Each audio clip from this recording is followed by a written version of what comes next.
Good evening, everyone. I'd like to call the Finance Committee meeting of the Frederick County Public Schools School Board to order. It is Wednesday, December 4th, and the time is 4:32.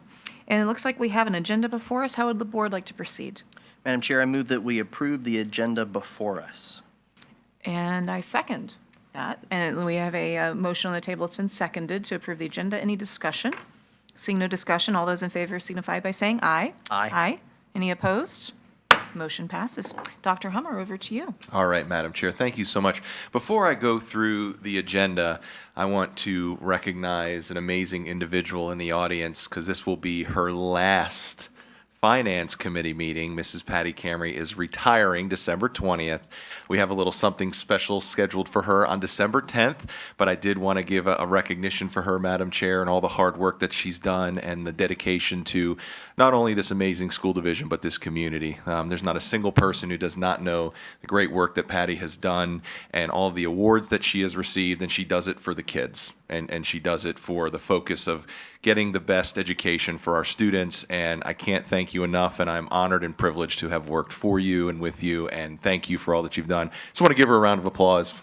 She will be missed. Oh, we got a standing ovation.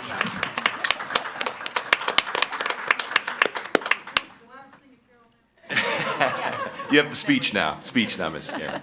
So thank you, Madam Chair. I just wanted to make that recognition. So Absolutely, thank you yes. very much. So with that, if you don't mind going to the next slide for me, Mrs. Chapman, thank you. We have a couple items for you all this evening. With two of them, we are recommending to go to the full board for approval, and that is the contract awards for the two modulars going in at Middletown and Jordan Springs, which we're going to dive into those here in a second. And then we're also going to provide you with some information on some certain processes. And I feel and hope that you all believe this as well, is that when we provide this additional information with all the work that we do here in central office in each of our departments, that it helps kind of understand the different processes so we can work through those for not only you, but the public as well, because I know we get a lot of questions. But we're going to be talking about accounts payable process. So as you can see, we have our amazing team over here, which is going to be taking the realm here as we move forward with Patty Camry leaving us. But thank you all for being here. We're looking forward to this presentation. We're also going to talk about our student activity funds. That's also something else that we wanted to provide you some information, as well as our purchasing process, which can be very, very involved, our payroll process, and then we also have staffing standards. So I apologize, we do have to send that to the full board for approval as well. So we're going to dive into that a little bit. We made some recommended adjustments there based on some changes at the state level as well as locally, and we want to share those with you for full board for approval so we can start moving on that for next steps with the budget. So with that, Madam Chair, I'll now hand it over to Mrs. Chapman. Thank you. Thank you, Dr. Humber. Madam Chair, members of the board. So we're going to move forward, as Dr. Hummer said, with the contract awards. That's the first item up this evening. So we are recommending to forward to the full board a contract award to McGrath Rent Corp., doing business as Mobile Modular Management Corporation, in the amount of $675,114 for the modulars at Jordan Springs Elementary School. Go to the next slide. Oh, I'm sorry. Thank you.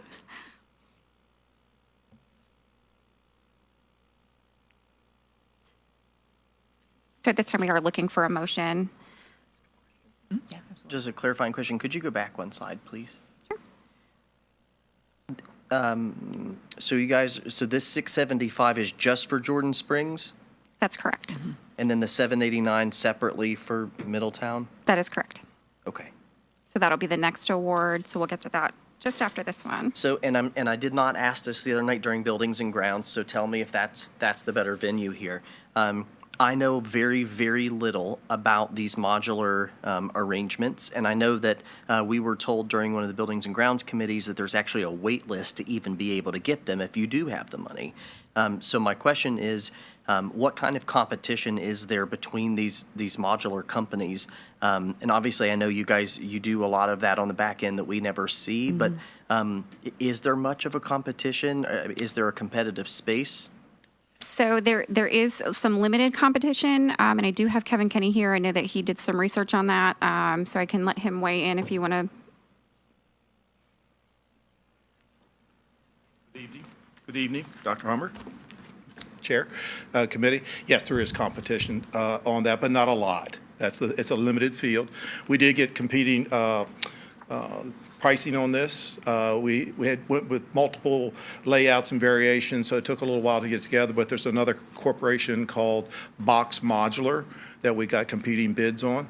And we had provided a breakdown, I believe, to that right here. Here's what you're seeing, a breakdown on those cost comparisons that Ms. Tiff Chapman put together. And so, yeah, there is, but it is a limited field. We reached out to 4 different, some just pass because they're not really into the educational field classrooms. They're more job site trailers, things like that. And then, so it's a limited field. And we wished we had more selection out there, but this was the 2 that provided us competitive bids. Okay. And was there any significant differences between those quotes, or was it really just price? No, we make sure we're always apples to apples. We make sure they all had the same 10 classrooms, restroom modules, things like that. We make sure they're apples to apples, so Wow, so it's not everybody's even bidding close. the same thing. We don't like, so if we all bid, what we call the Mod Pod is what they call it, like we explained the other night. That's where all the classrooms are enclosed there. We have the adjoining hallway that's covered, things like that. We went with that instead of what they call a hybrid unit. The ones at James Wood are a lot of hybrids there where they're all in a single row. We thought it was best to go with the ones that we selected. So it would be more security, in out of the rain, everything.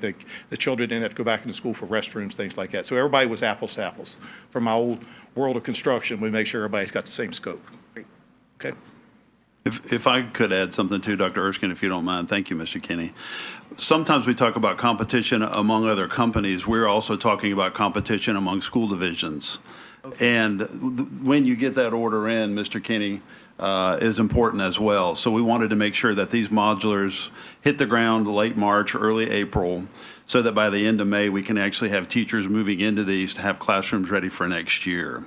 So competition can be between companies, but can also be between school divisions because they only produce a certain number of these based on orders. And so we wanted to be sure we're in the queue to be ready for next year. So this is for the units themselves and the installation. This is not, does this include the site development? That includes everything, but its first-year costs are always, go ahead, you want to talk about that, Mr. Kinney, in your folder? Yeah, so what this number includes is the delivery fee, the 36-month rent, and then the removal after the 3-year lease is up. So this does include the 36 months of rent. That's correct. Okay. That makes me feel much better. Initially, when I saw this, I thought it was Right. the initial setup fee, the site, Yeah. the delivery. Okay, this is good. So this is all inclusive of the site setup, the initial cost, and the 36 months, $675,114. So this, Just for the Mobile Modular Corporation, we still have to do utilities, electric, water, sewer, those type of things are still above these costs here. Okay, And we do that got in our overall budget that we provide to that. So, Okay. yeah, we have those costs accounted for. Okay, got it. Okay. Excellent, thank you. Okay. Thank you. It's also my understanding too, the cost for this, since this was, if you will, off-cycle. So this did not go into our operating budget for last year because it wasn't approved yet, of course. So the funding for this, I've received some questions from the community. The funding for this is coming from turnover savings as well as vacancy savings that we have rolled in and found within our budget. yes, To from cover this for current this year year. budget. That's correct. And the utilities and so forth that Mr. Kinney alluded to that we would be paying on a month-to-month basis for the next 36 months, those will be calculated into our operating budget for fiscal year 2025, 26 and forward, right? Yes, Did I that's get correct. that correct? Okay, Yes. excellent. Is that the carryover for from the 36-month lease term? Or we're paying that all up front? So no, we'll pay that on an annual basis, on a monthly basis, as the years go forward. So So will that come up in the next budget cycle? yes, Sorry if that was a kind of silly question, but I wasn't clear on whether or not this was the all-encompassing amount, or if in year 2 and year 3, that's when we would have to approve additional monies for the lease. so we're asking that you approve the contract award up front, Got it. and then the actual expense will hit in the years going forward. Okay. Madam Chair? Yes, sir. I move that we recommend forward to the full board the contract award for McGrath Rent Corp. and DBA Mobile Modular Management Corporation in the amount of $675,114. Second. All right, we have a motion, and it's been properly seconded. Any discussion? Seeing no discussion, all those in favor signify by saying aye. Aye. Any opposed? Motion passes. Okay, thank you. So next up, we are, am I on the right one? Okay, yep, sorry about that. So we're looking for a motion to forward to the full board the contract award, also to McGrath Rent Corp., doing business as Mobile Modular Management Corporation in the amount of $789,642 for the Middletown Elementary School modulars. If I remember correctly, the other night, Mr. Kinney, this was, part of this was because it's a much more difficult site for them to maneuver into, to unload the trailers and to get them installed. Is that correct? Sorry, I should have yes. asked this before. No, that's okay. Questions, thank you. No, that is correct. We're doing a little more site challenges there, a little more expensive. Right now, we have budgeted in a crane, a very large crane, to lift these into place, and just in case we cannot get down the hill. So we may realize some lesser actual billing costs once we get into this, but yes, it's a more challenging site there, where we have just wide open at Jordan Springs. And one of the questions I promised fellow board member Adkins that I would ask is about whether we had considered packaging these two things together in order to save money like we've talked about in the past, whether that was even an option. If you're meaning that they kind of are, I guess. I think I know what he's wanting there till we get the value economics type of thing. Yes. We're dealing both with the same company at the same time. Okay. So when they arrive, they'll both be arriving at the same time. So yes, and that answer would be to that. We're trying to do that best we can. But yes, you're going to get delivery of both of these by the end of March, 1st of April.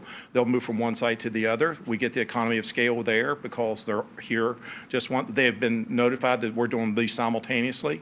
So yes, we'll be on both those sites at the same time. We won't demobilize and stuff like that. Great. So we're trying to save those costs right up front also. Thank you. And we'll try as best we can to also do the same with our site development and things like that the same way. But we want to get competitive pricing also. Thank you. Okay. Also, just want a point of clarification. I've received some questions on the lease versus purchase. And so the answer that I received from that is essentially, one, we don't have enough money in our turnover and as well as the turnover and vacancy savings to purchase those. Plus, it would be about an additional $2 million. So this, in and of itself, is the best, most fiscally advantageous option to the taxpayer as well. So. Madam Chair, I move that we recommend to the full board the contract award to McGrath Rent Corp. Doing business as Mobile Modular Management Corporation in the amount of $789,642. Second. All right, we have a motion on the table. It's been seconded. Any discussion? Seeing no discussion, all in favor signify by saying aye. Aye. Any opposed? Motion passes. Thank you for that. So at this time, we're going to go through some accounts payable and purchasing processes as informational items for the board. So I'm going to go ahead and introduce the purchasing and accounts payable team. I think you guys know who I am. I'm Tiffany Chapman, the purchasing and accounts payable supervisor. I have here with me Sheila Heischman, who is a accounts payable analyst. And we also have Anna Stevens, who's another accounts payable analyst, and Janine Lloyd, who's a purchasing analyst, and both of them couldn't join us tonight. So at this time, I'm going to turn it over to Sheila to go through a little bit of information for you. Hi, thank you. In FY24, accounts payable reviewed over 33,000 transactions, and that came from 24 sites. And those 24 sites are the schools, the school board office, transportation, and facilities. And then those funnel down to 2 people checking all that data. So with that, there was over 14,000 invoices, which totaled over $68 million. Over 19,000 P-card transactions, which totaled over $4 million, 124 wire transfers. And also, we service the help desk, so we are there to answer all the accounts payable questions. So we get numerous calls and emails during the day to help guide everyone with their questions. So a little bit of an accounts payable overview. So the accounts payable staff is responsible for the timely and accurate payments. We do process the checks every 2 weeks. We are responsible for financial stewardship and cost control. The invoices are actually entered at the school locations or by other departments within this building or transportation or facilities, as Sheila was saying. The analysts don't enter any invoices, but they are responsible for checking all of the batches and invoices for correct supporting documentation after the end users are entering them. All invoices are checked by the analysts for accuracy as well as correct general ledger coding. And they're also checking each of the P-card transactions that come through for those same things, the correct supporting documentation as well as the correct general ledger codes. They're also responsible for compliance and accountability, making sure that everyone is adhering to the FCPS policy and regulations. And we also process 1099s annually in January.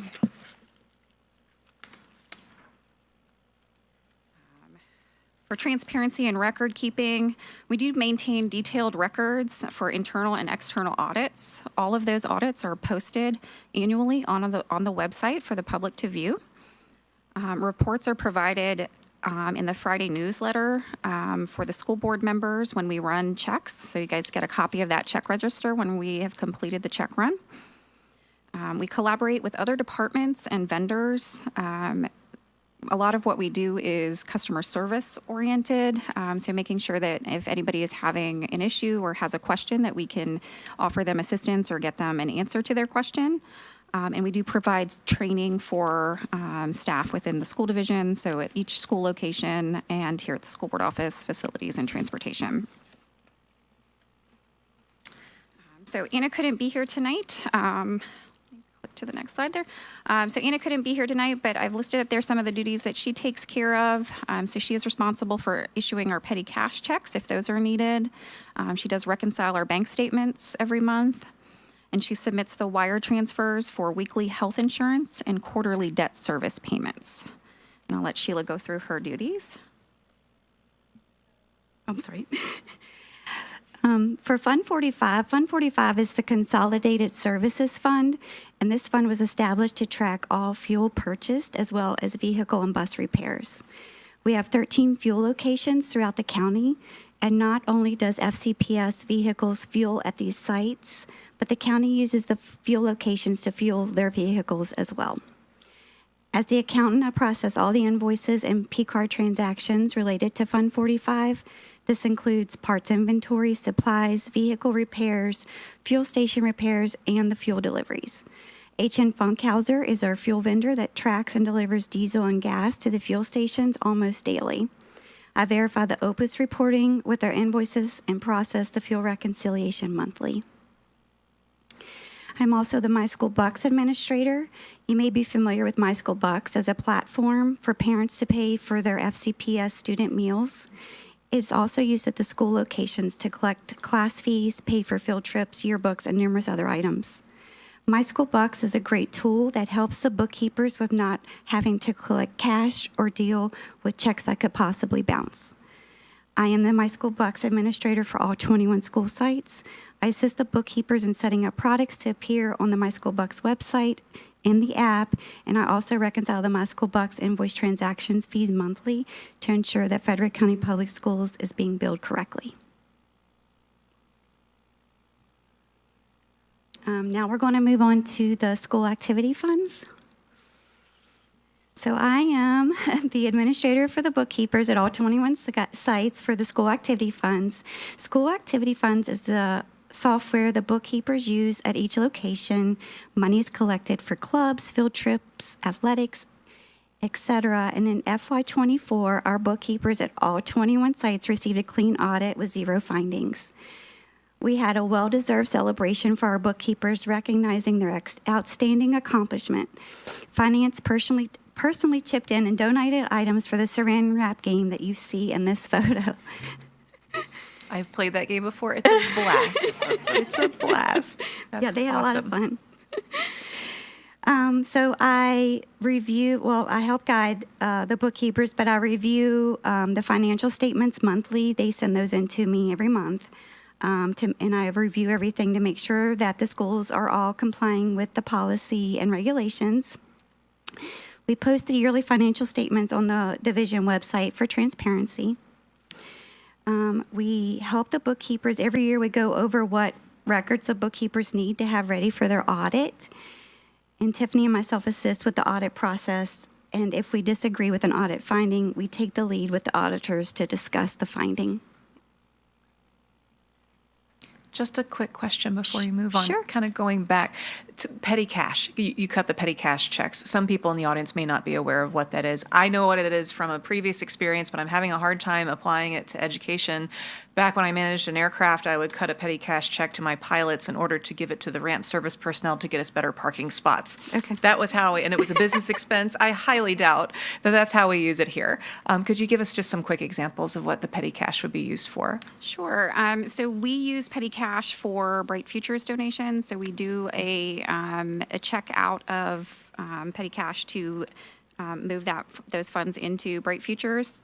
And we also use it for emergency situations if we were to need to cut a check out of it. Yeah, we Okay. try not to write many petty cash accounts. We only have about $2,000, so it's not a lot of money. So when Tiffany's saying like emergencies, maybe somebody didn't get their timesheet over here and something happened, they really needed money, then we may give them a petty cash check to help them stay over until we can get their salary check. Got it, okay. And Bright Futures, as she said, funnels through that petty cash account, so then we can turn around and move the money into their account.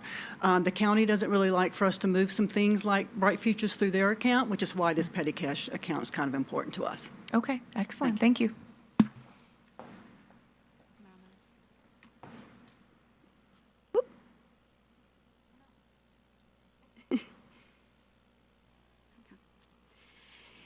We bring all of our bookkeepers in for training. We rotate them throughout the finance department, so everyone sits down with them and goes over training and gives them packets and helps them. And of course, we're always here if they have any questions afterwards, and we always assign a bookkeeper, a mentor at another school location that can help with questions as well. Tiffany works on training the new principals. We bring them in as well to make sure that they're aware of how the student activity funds work. And everyone's given a manual, this is our manual here that provides all the information that they need for their SAF software. We provide a minimum of 2 training sessions per year for the bookkeepers. In the fall and the spring, we bring everyone in here and the finance department presents, and we keep everyone up to date on reminders and any finance-related news and changes. I serve as the help desk for all the bookkeepers, so if there's ever an issue, they call or email me, and I'm get back to them very promptly, usually within the same day, sometimes within the same minute. I have taken on the task of performing audits for the new bookkeeper. So what I'll do is go to their site 3 times and just kind of review everything to see what they might be missing, making sure they're following policies, just to kind of help them along, because when you're new, everything's so overwhelming. So it's good to just kind of sit with them and say, let's look at what you've accomplished and see how we can fix things going forward if they miss signing something or. I serve as the bookkeeper backup. So if a bookkeeper is out for an extended amount of time, I step into that role. I recently just stepped into the role of one of the bookkeepers that was out from the end of June to the beginning of October. So I kind of step into that role just to keep things moving, to make sure the teachers have their things and the principals have what they need and the money's getting deposited. We have to keep everything moving. So, and then I also help with Tiffany's help, we work on updating the manual of accounting. And like I said, this is the manual of accounting here. It's the bookkeeper Bible.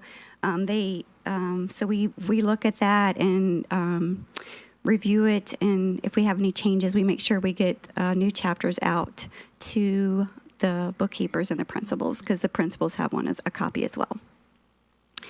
And I just wanted to give a quick little plug to the bookkeepers for all their dedication and hard work. And I see them sometimes as the unsung heroes at the schools, and I just think they all do an amazing job. So thank Well, you. to have that audit with 0 findings, that's a unicorn. That just doesn't happen. No. This is I think what a lot of people don't appreciate, and I have to check myself too, is yes, we're in the business of educating students. Yes, we're a school system. Yes, it's about schools, but we're more than that. We're a third of $1 billion business with all of these transactions. And not only are we a third of $1 billion business, we're a third of $1 billion business that has government funding. With any kind of government funding, there are strings attached and there are certain things you have to comply with. And all of you and all those unsung heroes help ensure that we do that. So you have the full support of this board member for what you do and admiration. So thank you for that hard work. It does not go unnoticed. Thank you.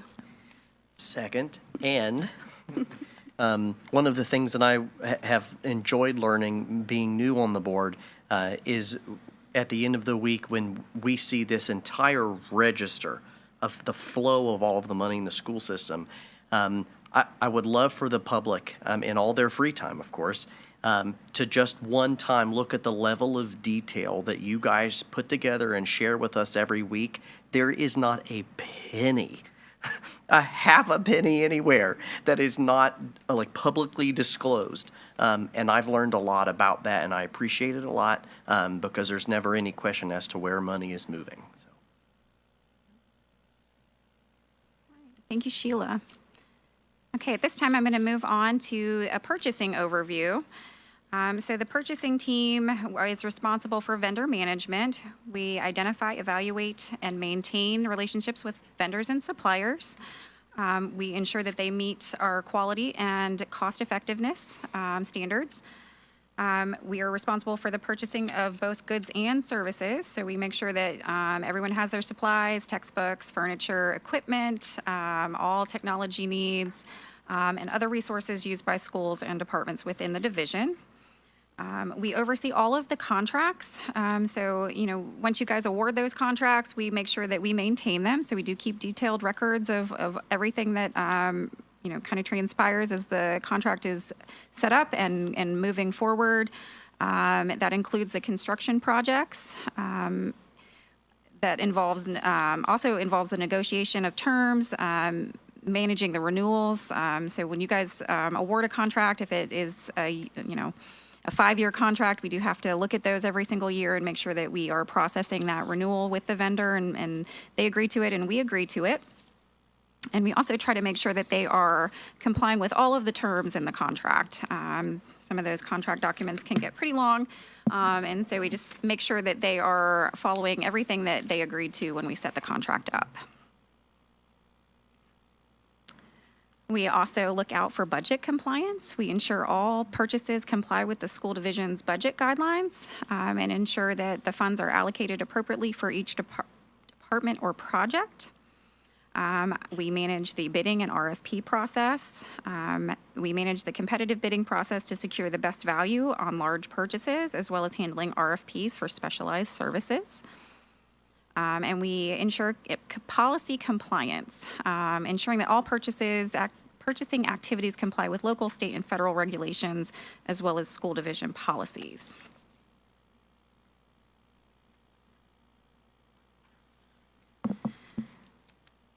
So part of that is managing the bidding process. So I prepare, myself and Janine, we prepare and issue requests for proposals, and we ensure all bid documents are clear, accurate, and meet project requirements. That involves working with folks within the school division to make sure that we are putting out requirements so that they're going to get back what they need.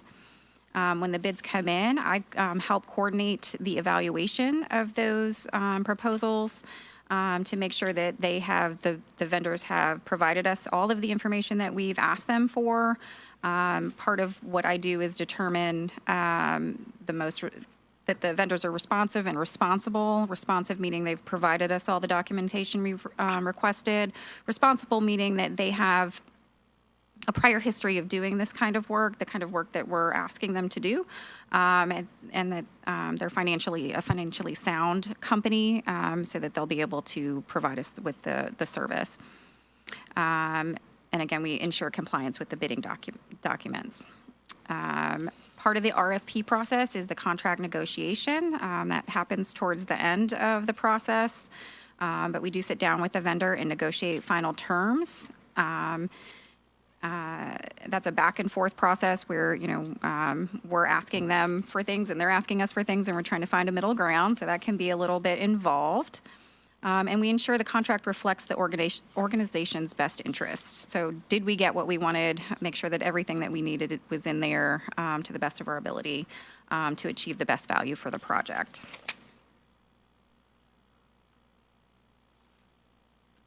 So the role of the purchasing staff, again, so we do award the contracts. That flows strictly through the purchasing department to make sure that the awards get out to the chosen vendor. We bring them here to the board so that you guys can approve it, and then we facilitate the contract documents and get that out to them for signatures.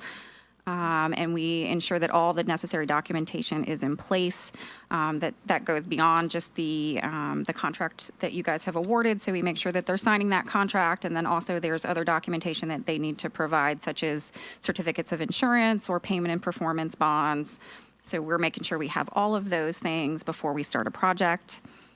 We're ensuring compliance with all the laws, regulations, and policy. As you know, we do have lots of policies here at FCPS, and those policies are all written so that they mirror the VPPA, which is the state code for procurement. So we are making sure that everything that we do follows all of those standards. And we do lots of communication with the vendors. So we talk to the vendors, potential vendors. We got lots of requests to be set up in our system as a vendor. And so we have to ask for lots of information from them, addresses and banking information and all of that stuff. So we make sure we're getting all of that information in correctly. So that if we are looking for a vendor, potentially, part of what we do is look through our system and see who we've already got set up. And so we can shoot out emails to those folks to make sure they have opportunities to provide services or products within the division. Just a little anecdotal information for those watching. The VPPA, Virginia Public Procurement Act, is very robust, and I encourage anybody who has any questions about any kind of transparency issues, any kind of, well, is this vendor being included and this one is excluded or not? The answer to that is basically no. But go to VPPA's website. It outlines it very plain language and explains everything as to how this process goes. Again, we're required to follow this process. There is nothing outside of the VPPA that we engage in as far as when it comes to RFPs and the body of work that Mrs. Chapman is talking about. So encourage anyone to go and take a look at that. I was a bit flabbergasted when I did so myself to realize how detailed it was. So. Agreed. Thank you for that. It is a lot of information in there, a lot of really good information. And to your point, pretty strict guidelines on what we can and can't do. And our whole purpose is to make sure that we are not, inappropriately excluding folks for no reason. So, yes, definitely great information. Do encourage people to go look at that. Okay, for documentation and reporting, so we do maintain thorough documentations throughout all of the processes. Everything from when we put the bid out to the pre-proposal meeting that we do, any changes that we make throughout the process, all of that is documented and saved in our files and our folders and in our systems to make sure if someone were to go looking for that information, we do have record of it. We keep all of it, bid evaluations, award recommendations, communications with vendors, reports to stakeholders as needed. And the next thing up is our purchasing card overview. So we do in the purchasing department have oversight of our credit cards. And our credit card program, that's a great program that we've started many years back. We do develop and maintain all of the policies and procedures for the P cards. And we educate all of our employees on what they can and can't do with those P cards because there are pretty tight guidelines on how those cards can be used. So we issue and activate P cards to authorized users, maintain a database of active P cards, including cardholder details, transaction limits. We set and adjust credit limits based on user roles and responsibilities, and adjust P card spending limits based on extenuating circumstances. So we do have 2 different types of purchasing cards. We have a regular purchasing card and we have a travel card. So regular purchasing cards can buy everyday items, supplies, or products, off of Amazon or what have you. And then they have travel cards where if they're going to go to a conference, they would take the travel card. That card will get you meals and get you checked into a hotel and those types of things. For P card adjustments, so if someone, because we do set strict limits on spend for the month, so they do have a single transaction limit as well as a monthly transaction limit. But if there is a need for them to go outside of those limits, we do have the ability to change those limits for folks with the appropriate approval when it's requested. So we do also monitor all the transactions that come through. We approve we review and approve P card transactions to ensure they align with organizational policies. And we identify and investigate any unauthorized or excessive or inappropriate purchases. So the Bank of America cards that we use are pretty good. We have parameters set up within Bank of America that allow and disallow some purchases. And sometimes we'll get charges that sneak through, or there's lots of fraud happening out in the world, and sometimes that unfortunately happens. So if something like that happens, we do take the lead on investigating that and reaching out to Bank of America to dispute those charges and make sure we get our money back. We also help folks out, if they're out traveling around. I wanted to share one instance with you. We had a teacher traveling on the weekend. I got a phone call at home. The teacher was home at her hotel, and she couldn't get checked in because her P card wasn't working. So we do try to help folks with that, because sometimes it's not us, it's them. Yes. It's the vendor or whoever they're trying to swipe the card with. So we do try to work through that process, reaching out to Bank of America to see if something's wrong with the card, or trying to work with the vendor so that they can get it fixed and the person can get what they need. I was able to work through with that person and get them checked into their hotel. So It gives me out. flashbacks to my Air Force days when I had a P card as well as a travel card and ran into some of those similar situations. Yes, yeah, And, usually goes yeah. very smoothly, but sometimes there's some hiccups. So we're Yes. here to help when those instances arise. Okay. So compliance and auditing, we ensure purchases comply with procurement rules, contract agreements, and budgetary constraints. We conduct routine audits of P card transactions and supporting documentation. And that goes back to just making sure everybody is using the P cards for what they should be using them for. The accounts payable team does a lot of that, make sure that they're scanning in appropriate documentation and not allowing purchases to go through that shouldn't have been authorized. The reporting and reconciliation, so we do generate reports summarizing usage trends, compliance issues, and exceptions. And there is a sign in, sign out log and other reconciling templates that we use, again, to make sure that the P cards are being used appropriately. So every department and every school location has their own set of P cards, and then there's other users within the school building that are allowed to use the cards, but never without checking it out. So you have to come and physically sign the card out, and then make your purchase, and then sign it back in when you're done and provide the receipt. And we do that for a couple of reasons. A, so that we know at the end of the month when we're trying to reconcile what purchases have been made, but we also do it for, fraud tracking and those types of things. If the card ends up lost or doesn't make its way back to where it should be, then we know kind of who to start with because of who signed it out last. Sure, makes sense. Yep. So again, with that, that's part of the fraud prevention. So we're monitoring for potential misuse or fraudulent activity and collaborating with Bank of America on fraud investigations. And we do also, as I said, provide support and training to end users and answer any questions about usages, disputes, and declined transactions. Just another quick point about the P cards in case people are watching and have questions. So back during my P card experience, I was in a time frame in the military where they were just turning on the P cards and the travel cards. So previously we were allowed to just charge our personal card and then write out an expense report and get reimbursed.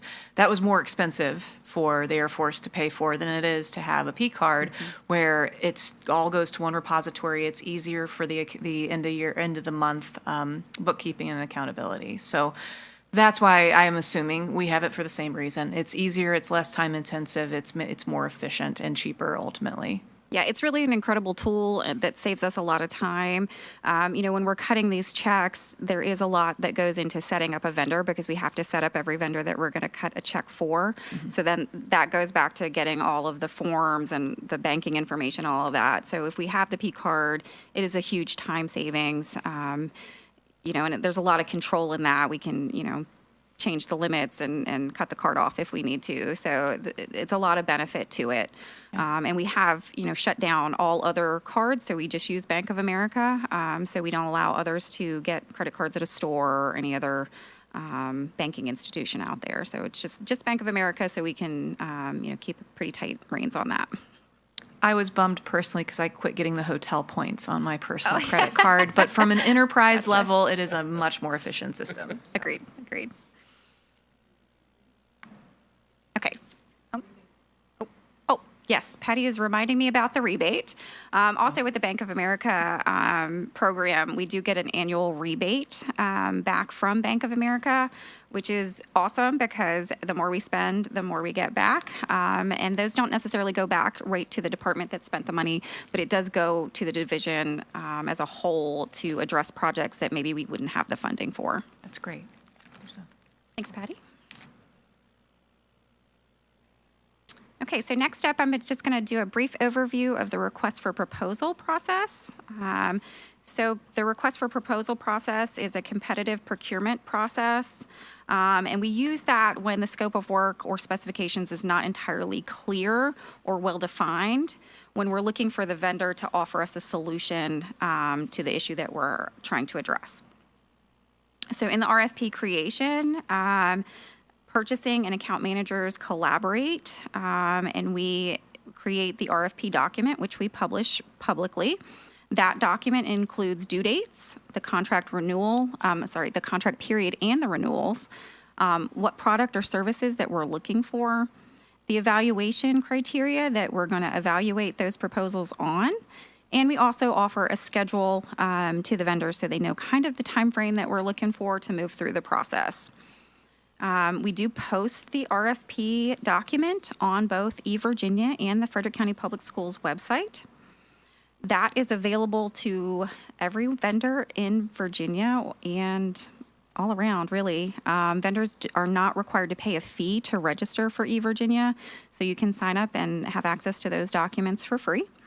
And that's a great tool for folks. We've also opened it recently for submitting RFP proposals and IFB bid documents, which has been a huge time saver and actually seems to be garnering more interest. We've actually gotten a lot of folks submitting through eVirginia. I think it's an easier way for them versus trying to hand deliver it here to the school board office. So that's a great tool.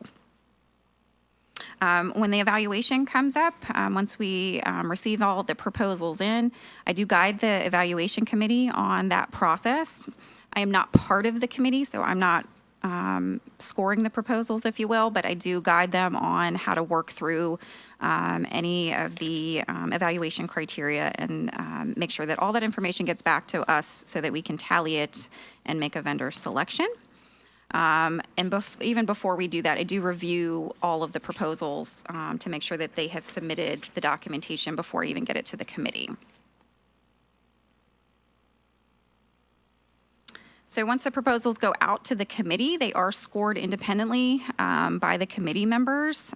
So everybody's got their evaluation criteria, and they look through all the proposals and score each one of them. And then we take those scores and tally them up, and then we decide who we're going to bring in.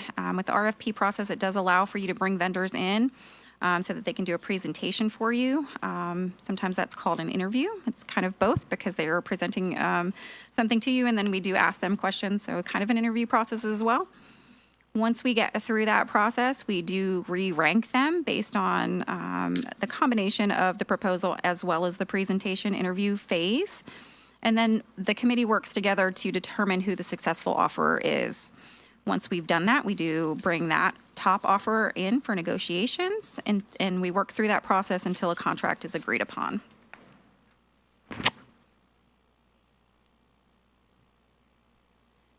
So what I've put up here for you guys is kind of that timeline, that schedule that I talked about earlier. So this is just an example, actually from one that we've done in the past of kind of a timeline of what we would work through when we were posting the proposal, when the pre-proposal conference is, when the bids are due, all the way through when we expect the construction to be completed. So this particular one is for James Wood High School, that renovation project that we put out a couple of years ago and that we're still working through today.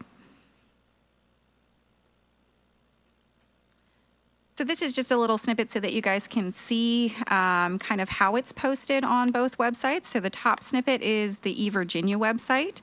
So when you click into eVirginia and you pull up the project, this would be the first screen that they see. And then when you click on that view opportunities over there, it pulls up all of the bid documents so that they have access and they can download those documents for review to create their proposal submission. The bottom snippet is the Doing Business with FCPS website from our own Frederick County Public Schools website. And again, that has kind of the same information in a different format.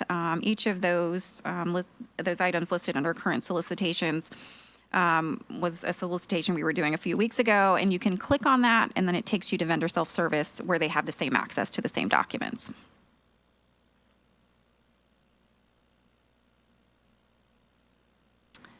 So next up is the invitation for bid process.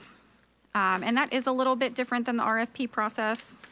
The RFP process, you guys would be familiar with because we're doing that right now for the A&E for the Fourth High School. The invitation for bid process, some projects that you guys would be familiar with were like the fire alarm projects that we did over the summer, and then the boiler and chiller projects that we just awarded a few weeks ago. IFB process is used when we have specific specifications. I don't know if you can say it that way. When we know exactly what we're looking for, when it's well defined, and we can tell the vendor exactly what we want them to do. The process is similar but not completely the same. So we do still work with the end users to make sure that those specifications that we're putting out are clear and that we're putting in there exactly what they want. We do provide the due date for the bid documents to come in. We provide the contract period and any renewals, the product and service that we're looking for, the evaluation criteria, which is just that it's low bid, and then the completion date that's expected for the project. We do post these IFBs on the same two websites, so eVirginia and the Frederick County Public Schools website. And then when we do the contract award, I review those bids that come in. Those are actually open publicly during a public bid opening. We usually hold those via Zoom, and anyone is welcome to attend those. And we open all of those bids for everyone to see, and I'll read through each one of them and so that everybody in attendance can hear the vendor and the bid amount. And then once we've closed that, I do go through each of the bids to make sure that they have indeed provided all of the information that was requested from them and are what we call responsive. And that is all I had. So I will turn it over to Christy Seibert and the payroll team. So I'm Christy Seibert, the payroll supervisor, and I work very closely with the two analysts over here, Jen Lanham and Candy Mitchell, in alphabetical order because they're both equally important. We are the three people that are responsible for processing the payroll for the 2,500 plus employees that we have here. We are responsible for calculating and processing the salaries and deductions for each pay period to ensure that employees are paid accurately and timely. We're responsible for staying compliant with all federal, state, and local regulations. And the one that changes on there every year are benefit deductions, because the amounts that can go into an HSA, a 403B, those change yearly, as well as the Social Security amount. We manage reports on employment, earnings, and deductions that help the division to make decisions. We maintain accurate records for the auditors, because we have to go through the audit as well with the internal and external auditors. And we file accurate reports to VRS 403B 457 vendors HSA to ensure that the employee's money is being deposited into their accounts in a timely manner. We process quarterly 941s, and last year we processed 3,311 W-2s for employees. Just 3 of you did all that. We did. Wow. Okay. We manage the deductions for benefits such as health insurance, retirement contributions, and others, and these can be changed. Some do require a life-changing event in order for them to change it, but with 2,500 employees have babies, they get married, we have children that age off, things like that constantly, so they're making the changes to the deductions. We track all additional earnings such as overtime, stipends for extra duties, which would be for like our people that are doing the line judging for the volleyball games, things like that. We do supplemental positions, which is all of our sports coaches and class sponsors.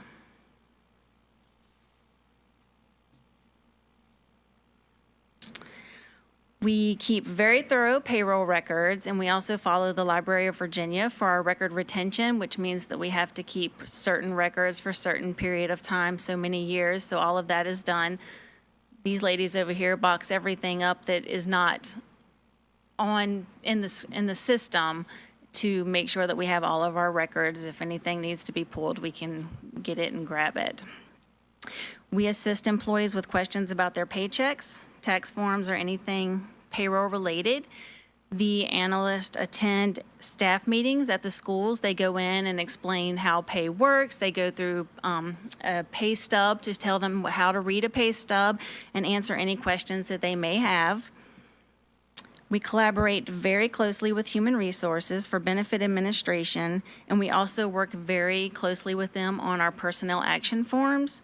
And we're going to go over the personnel action forms, which we call a PA, just a little bit later in the presentation so that you'll know exactly what that is. The analysts here also attend and present at every new hire orientation and sub orientation. This is our funny little slide that Patty put in here for us.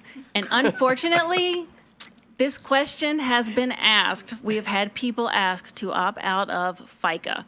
Not saying that I don't want to either, but unfortunately, it can't happen. So thanks, Patty. That one's fun.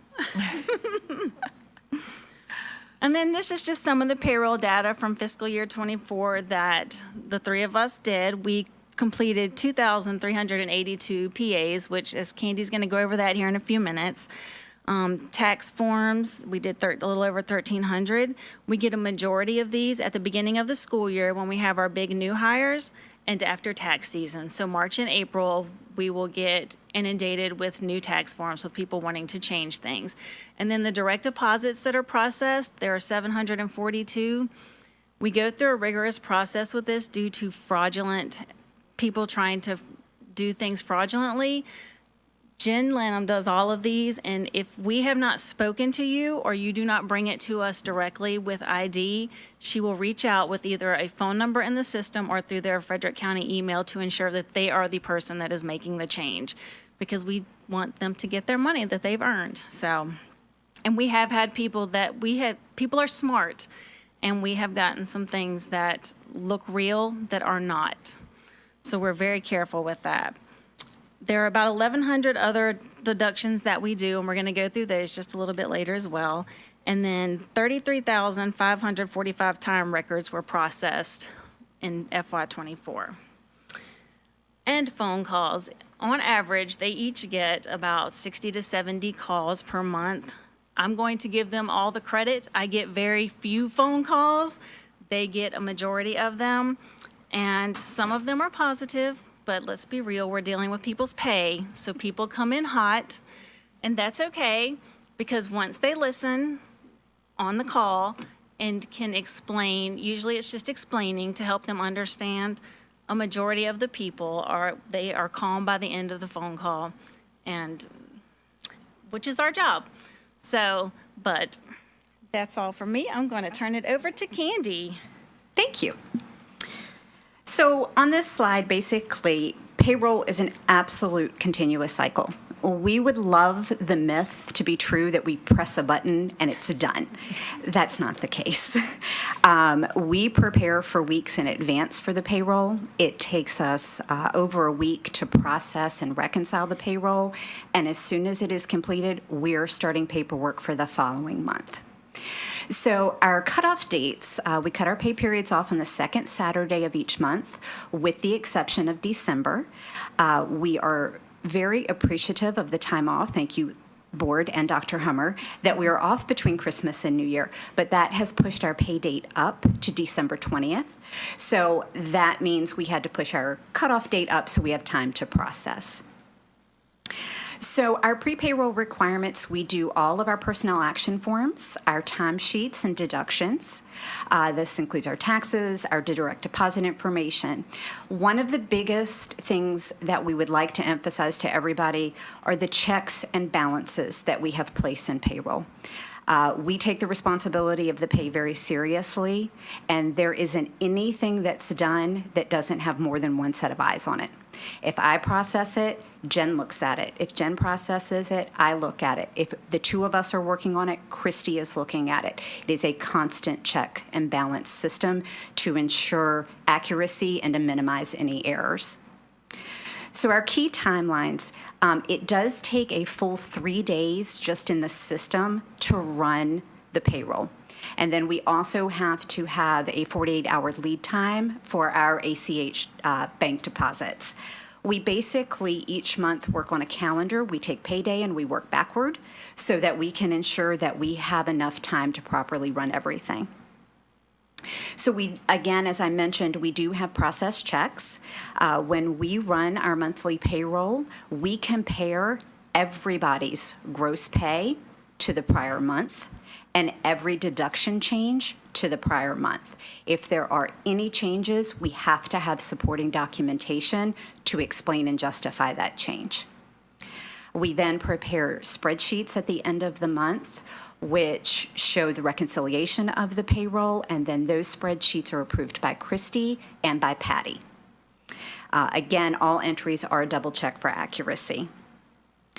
And then our completion steps, we transmit our files to the bank, and then we prepare packets that we take down to our treasurer's office, and then we reconcile and submit payments to our outside vendors.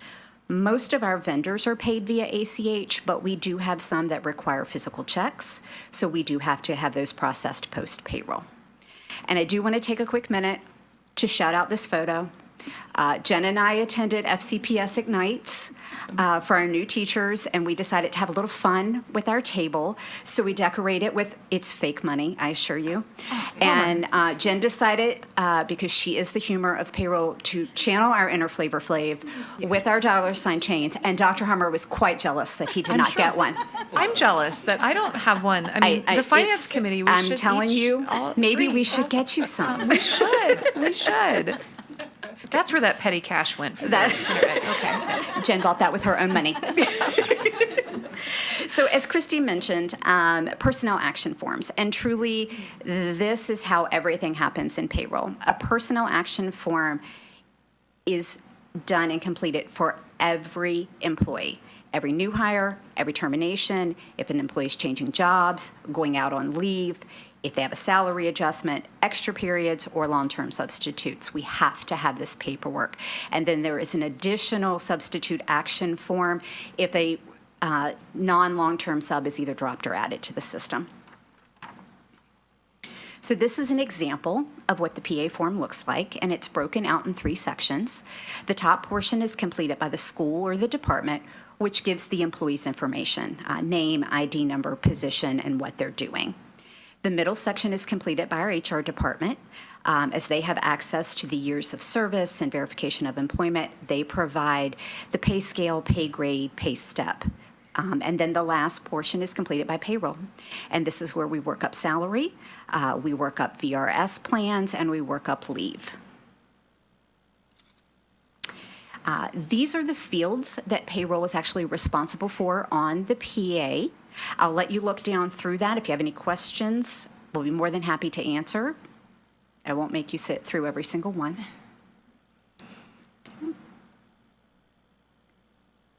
Okay.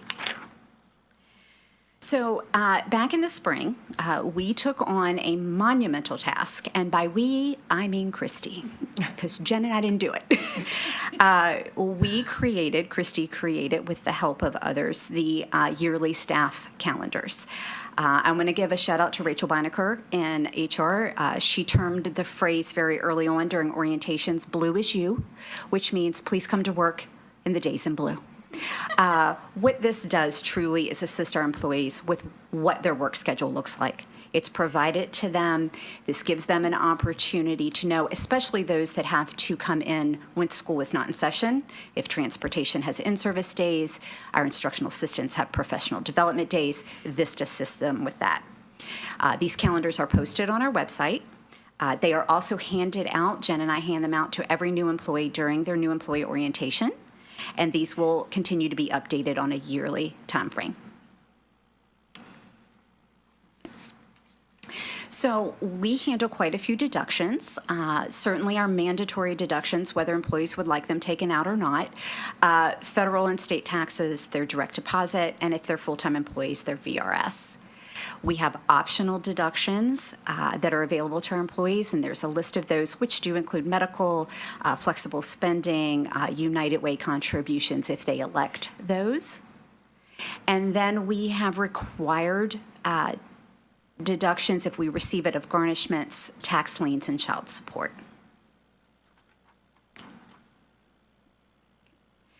And very near and dear to my sport-loving heart are our supplements. So we pay out 890 separate supplemental contracts to our coaches, our club sponsors, our lead teachers, dual enrollment, and teacher of record. These are paid under different periods depending on what the position is. Our sports are paid based on season, and other items are paid all year long. There is a process each spring. I will send a spreadsheet to the school with their list of current supplements, and they let us know whether the employees would like to remain in that position for the following school year or not. Anytime a supplement is added, dropped, or changed, there is a separate supplemental PA form that has to be completed. And then once we have that, we actually generate the contracts for that, and those have to be signed and returned to payroll in order to receive payment. And then we do have some additional payroll responsibilities. We do handle leave transfers in the state of Virginia. You can transfer your sick leave from one public school division to another. So I handle the leave coming in from other school divisions and then the leave going out to other school divisions. We do also complete verifications of employment. Jen is the queen of the VOEs. Mainly, these are for refinancing or buying a home, but it can be for any type of financial loan, an auto loan, a personal loan. We get them for rentals, anything like that. We get 17 to 20 of these a month that Jen takes care of. Piggybacking on what Christy said about our direct deposit and the fraud attempts, this is another thing that Jen reaches out to every employee. Their financial documents are important to us, so we keep them as secure as possible, and we will not complete a VOE without knowing the employee really has requested it. And then we have our employee self-service, or ESS, and this is where our employees can look up their pay stubs, their W-2s, and their leave balances, and we do take care of that. Jen is also the queen administrator on the ESS. We provide instructions during new employee orientation, helping the employees understand how to register and get logged in, and then we're available at any point in time if they need to reset their password, have their account unlocked, or need help navigating that. And I think that's it for payroll, unless you have any questions. Okay, then I'm going to turn it over to the lovely Kristen Anderson. All right, so when we meet a month from now, we'll be into budget season. So in the spirit of budget, we have staffing standards update for you. If you recall, we talked about staffing standards at the fall school board retreat. You know, it's a method or a way of ensuring transparent and uniform staffing decisions across our district. So we have here recommended to be forwarded to the full board for approval some changes to some of our staffing standards. The first of which to custodians. The current setup is based on the number of students per building. We're proposing to go to a square footage ratio because that's an industry best practice, and we know that some of our other fellow school divisions use the same ratio. This ensures quality cleaning at all of our school sites. ELL teacher, we're also making a recommended change there, and that has to do with an update to the standards of quality that happened at this most recent General Assembly. And as you can see here, it's a model that is more focused on student proficiency in English language. And then we talked about the student support specialist change during the fall retreat. So you can see there, this equips each high and middle school with one and then shared at the elementaries. And then our CTE teacher recommended ratio change here aligns with the standards of quality. Remember, we talked about staffing standards through the Virginia Standards of Quality, in which we receive funding for. So if you don't have any questions, I will gladly turn the presentation over to Dr. Hummer to recap. So Matt, thank you very much, Mrs. Anderson. Very well done. Just to add some additional information here, when I do my budget presentation for you all in January, you will see a full line of all of our staffing standards. Of course, I can share that with you earlier and sooner, which that is also available to the public because that was shared at our last board meeting last December. But a couple things with our staffing standards, I want to make sure it's very clear, is that we have to abide by compliance. So what the state SOQ has established, we have to make sure that our classrooms are abiding by that. And then our local staffing standard is making sure that we're meeting the needs of our specific students. So when you see we're making these recommended changes, that does not lock in that we are going to have to add on the number of staff that's going to align with that. As I've mentioned in the last budget cycle, we're going to have to phase that in. Right. So, for example, when we go to the 1 to 20,000 square foot cleaning space, yes, we want to add on more custodians, but the number of custodians this is going to recommend is going to take some time for us to add those positions on. So I want to be very clear with that. For the student support specialists, remember we had shifted through the reorganization our staffing support, or excuse me, our student support specialists here at central office to the building, and then we'll continuously add those on. So we already have those shifted over. And then our CTE teachers, we're already aligned with that particular number. But as we continue to grow and as we continue to add on more opportunities, we definitely want to be able to add those opportunities for our students. So just want to make sure that's very clear that we're not locking in regards to any sort of budgetary requirements. And with the other piece too, which we did this last budget cycle, if you recall, we broke that down for you all. We said these are the compliance positions and these are the local staffing standards. So if there are any sort of shifts or budget cuts, we would have to cut the local staffing standard before we can cut the compliance. The compliance, we don't have much leeway there. So just wanted to add that little piece there and, of course, open up to any questions that you guys might have.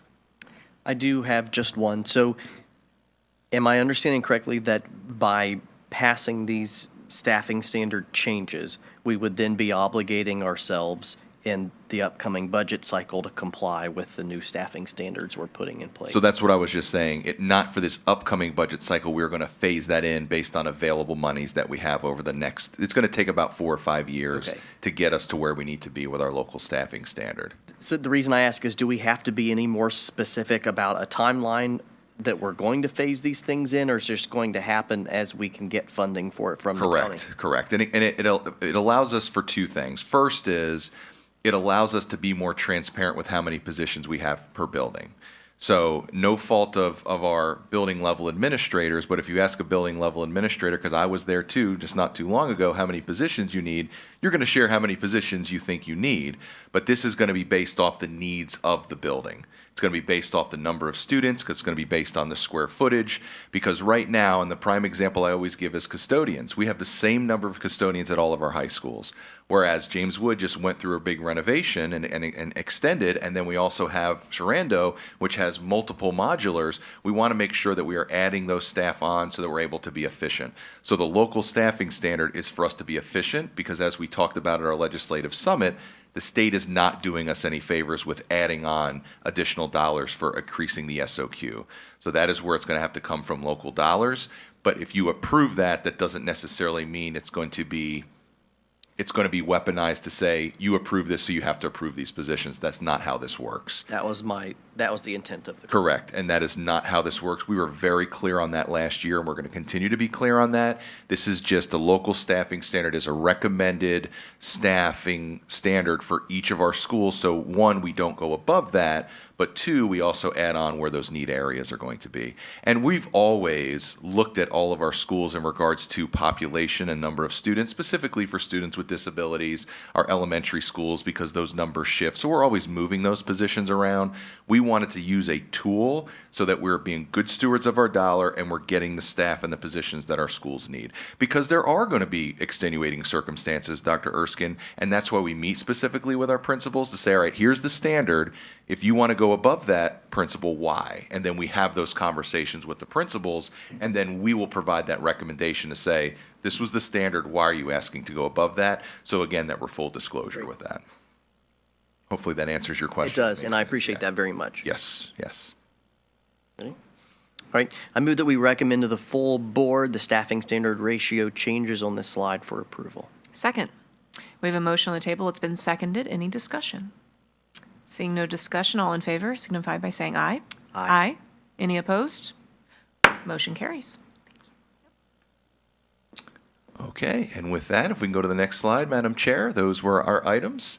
And if you have any other questions, we are available to answer them. Excellent. I just have a huge thank you shout out to payroll, finance, everybody under Patty's umbrella and Mrs. Anderson's umbrella. You guys, thank you for all this in-depth explanation as to what you do. I got an education tonight. I know everyone watching got an education tonight. You guys are the unsung heroes, the mission support behind the scenes that makes everything go, and you're not acknowledged enough. So thank you for taking the time today to present to all of us exactly what you do. It's very impressive. So that's all I have. Amen. That's all. All right. Well, that concludes our agenda. How would the board like to proceed? Madam Chair, I move that we adjourn this committee meeting. And I second. Any discussion? All in favor signify by saying aye. Aye. Any opposed? Motion carries. We're adjourned.